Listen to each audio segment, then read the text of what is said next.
बिस्मिल्लाहिर्रहमानिर्रहीम। अस्सलाम वालेकुम स्टूडेंट्स, उम्मीद है कि आप सब खैरियत से होंगे।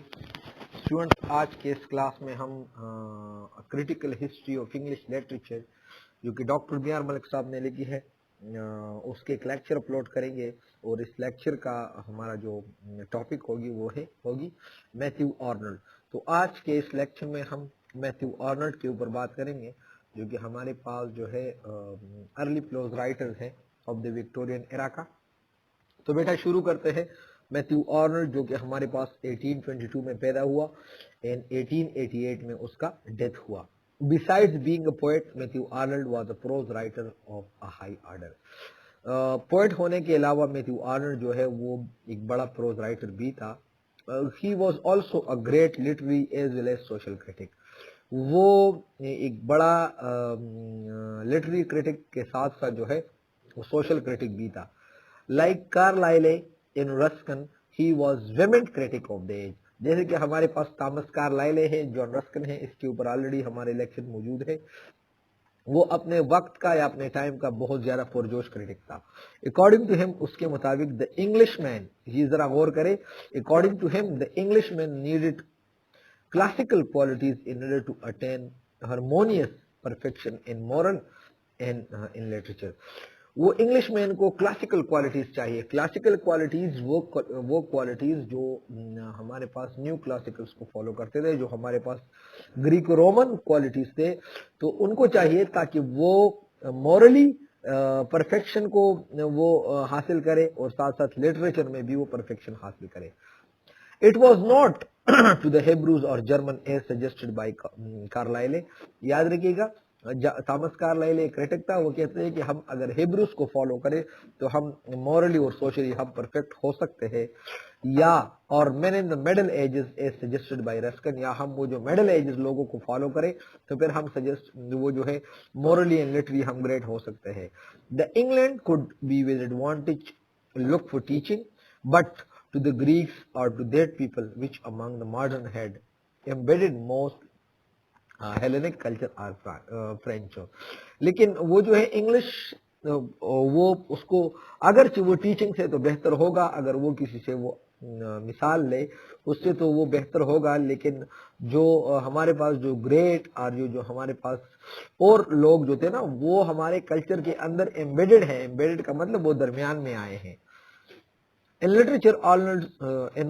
literature, Matthew Arnold strove to rehabilitate and propagate the classical spirit of the country। Literature के अंदर जो है हमेशा जो है वो मैथ्यू आर्नल्ड की ये कोशिश रही है कि वो हिमायत करे, प्रोफेगेट करे, क्या करे, वो हिमायत करे एंड रिहेबिलिटेट करे, दोबारा बहाल करे द क्लासिकल स्पिरिट। वो जो क्लासिकल स्पिरिट था, मैं ऑलरेडी आपको बताया, जो न्यू क्लासिकल फॉलो करते हैं, जो Greek in his country. England had reason to be proud on the literary splendour of the Elizabethan period. English को इस बात पे फख्र है इंग्लैंड को कि अपने एलिजाबेथन टाइम पे जो शान शौकत था इस पे वो फख्र करे। Are of the glories of her romantic movement, या इंग्लैंड के जो रोमांटिक मूवमेंट है उसके ऊपर वो फख्र करे। बट अकॉर्डिंग टू आर्नल्ड, अब आर्नल्ड का क्या कहना है, शी कंट्री की तरफ इशारा है, इंग्लैंड की तरफ इशारा है। शी हैड लॉन्ग कंडेम और disdained the indispensable 18th century। वो कहते हैं कि इंग्लैंड को जो है वो जो उसका 18th सेंचुरी रहा है, जो न्यू क्लासिकल टाइम रहा है, उसको इतना कंडेम होना चाहिए जितना पॉसिबल हो। From 1855 onward, Arnold wrote incessantly in order to raise the intellectual and cultural level of the countrymen।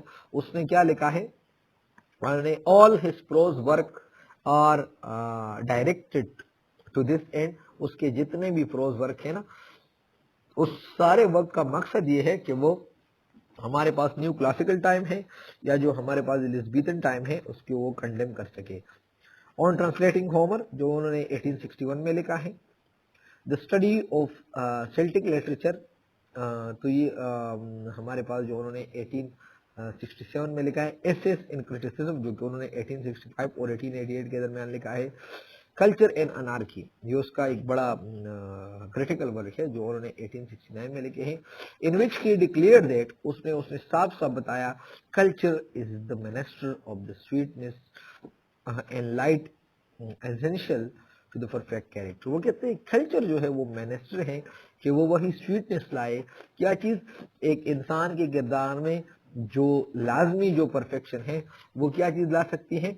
वो कल्चर ला सकती है। Being a poet himself, he looked upon poetry as the criticism of life. खुद एक शायर हो के उन्होंने पोइट्री का डेफिनेशन किस तरह की कि poetry is the criticism of life and laid great emphasis on the part it played in the formation of character in the guidance of the conduct. He always attack the philistines. उन्होंने हमेशा जो है Palestine के ऊपर attack की।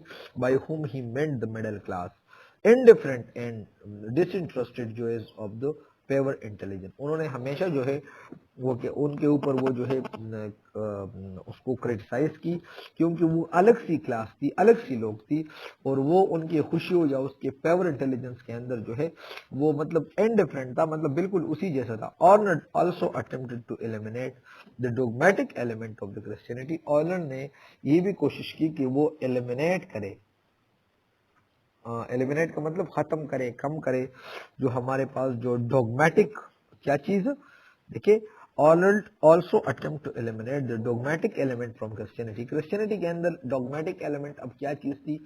उनके अंदर फिरका वाराना, जो ऑलरेडी हम जो है द ऑक्सफोर्ड मूवमेंट हम डिस्कस कर चुके हैं, वहां पर उसकी बहुत बड़ी डिटेल है। The dogmatic element from Christianity in order to preserve its true spirit and bring into the line of discoveries of science, कि वो जो है उसका ट्रू स्पिरिट लाए और जो साइंस के डिस्कवरी है इसमें शामिल की जाए। In the progress of liberal thought, और वो जो लिबरल थॉट है उसका प्रोग्रेस, उसकी तरक्की के लिए वो आ जाए। Unlike the teachings of Carlyle and Ruskin which appeal to the masses, उसका वो टीचिंग ऐसा नहीं था कि वो जैसे कि आर्नल्ड था, मैथ्यू आर्नल्ड का या कार्लाइल का, जो कि आम लोग के। Arnold teaching appealed mainly to the educated class. Matthew Arnold जो कुछ भी कहता था वो सिर्फ एजुकेटेड क्लास के लिए था, ना कि वो सबके लिए था। As a writer of the prose he is simply superb. वो बड़ा ग्रेट है। His style is brilliant and polished to nicety, possessing the virtues and quietness and proportion which we associate with other English writer except Dryden। जो कि हम जो है उसके अंदर ऐसे क्वालिटीज थे जैसे कि पोजिशनिंग था, नाइसिटी थी, और जो उसके क्वाइटनेस प्रोपोर्शन था, जो कि हम और राइटर के साथ एसोसिएट तो कर सकते हैं सिवाय ड्राइडन के। As his object was to bring home to his countrymen contain a fundamental principle of culture in intellectual life, he had the habit of repeating the same word and phrase with a sort of reflection effect। वो क्या करता था? वो एक ही phrase को जो है वो जब दोबारा इस्तेमाल करता था तो उसका एक अलग सी मीनिंग होती थी। It was no wonder that critics first and the public afterward were attracted, irritated, amused or charmed by his writing। ना सिर्फ ये जो है, अगर ये कोई खास बात नहीं थी कि क्रिटिक्स उसके राइटिंग से इरिटेट होते थे, पब्लिक उसके राइटिंग से इरिटेट होते थे, और बाद में वो अट्रैक्ट होते थे, और उस साथ साथ खुशी भी था उसके writing. His loud phrase of sweetness, the culture and the denunciation of the Palestine। Denounce का मतलब ये है जो कि वो मतलब क्लियरली उसको डिक्लेयर करना कि ये सही नहीं है। His denunciation of the Palestine and the barbarian and so forth, which ridiculed by some unkind critics, जो वो क्रिटिक थे जो कि मयारी क्रिटिक नहीं थे, उन्होंने उसको रिडिक्यूल की। But rightly considered we find that there is something of justice in all that he wrote। लेकिन अगर उसकी पोएट्री में हम बात कर ले तो एक तरह का जस्टिस आपको नजर आएगा। And on every line there is a stamp of his sincerity, और हर एक लाइन के अंदर उसका खुलूस आपको नजर आएगा। When Arnold returned from the religion and politics to his natural sphere of culture literature, जब वो religion and politics से निकल आया, then substance in his criticism is admirably sound and expression always delightful and distinguishing। तो फिर उसका वो जो है जो क्रिटिसिज्म है वो बड़ा एडमायरेबली मतलब बहुत काबिल जिक्र इंसानों को नजर आया, लोगों को नजर आया, और उसके जितने भी एक्सप्रेशन है वो डिलाइटफुल नजर आ गए, जबरदस्त नजर आ गए, एंड डिस्टिंग्विश और अलग नजर आ गए। In spite of its extreme mannerism, the apparently obvious trick by which that mannerism is reached and the style of Arnold's is not easy to imitate. तो उसका जो स्टाइल था और उसका जो ऑब्वियस ट्रैक्स था ना, तो वो इमिटेट करना आसान नहीं था। It is almost perfectly clear with a freshness rather French than English. It sparkles with a wit which seldom diverts or distracts the attention. Such a style was eminently affected for a purpose of criticism. तो उसका जो style वो बिल्कुल सही था, ऊपर जो 2 लाइनों में बयान कि उसका यही स्टाइल था और ये क्रिटिसिज्म के लिए सही है। As a writer of essays, he had no superior among the writer of his time. अगर उसके एसेज राइटिंग की बात कर ले तो उसके वो टक्कर का कोई बंदा नहीं था। And he can probably never be surpassed by any once in certain mild और any handling of the subject of the which he disapprove, जो कि वो सब्जेक्ट जो उन्होंने पाए हैं, तो ऐसा कोई नहीं आएगा जो उसको सरपास करेगा इसके ऊपर मजीद जबरदस्त वर्क करके। He may not be considered as one of the strongest writer of English prose, अगर कि उसको नहीं, शायद वो नहीं कंसिडर किया जाएगा strongest writer, but he must always hold a high rank for a grace, for elegance and for elaborate and calculated charm. अगर जो है उसका मतलब इतना ग्रेट राइटर नहीं होगा, लेकिन उसका वो कोई दूसरा क्रिटिक उसको रीड आउट कर ले तो उसको उसका जो अजीब मंजर या उसका जो अजीब स्टाइल जो है उसको नजर आ जाएगा। ठीक है बेटा, तो ये हुआ हमारा मैथ्यू आर्नल्ड के ऊपर लेक्चर। आई होप कि यहाँ पे कोई क्वेश्चन नहीं होगा। और ये हम जो है critical history of English literature page by page हम डिस्कस करते हैं बुक के मुताबिक।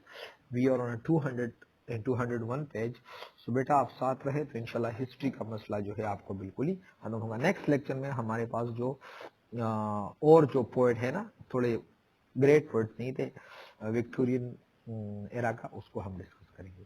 थैंक यू बेटा, अल्लाह हाफिज।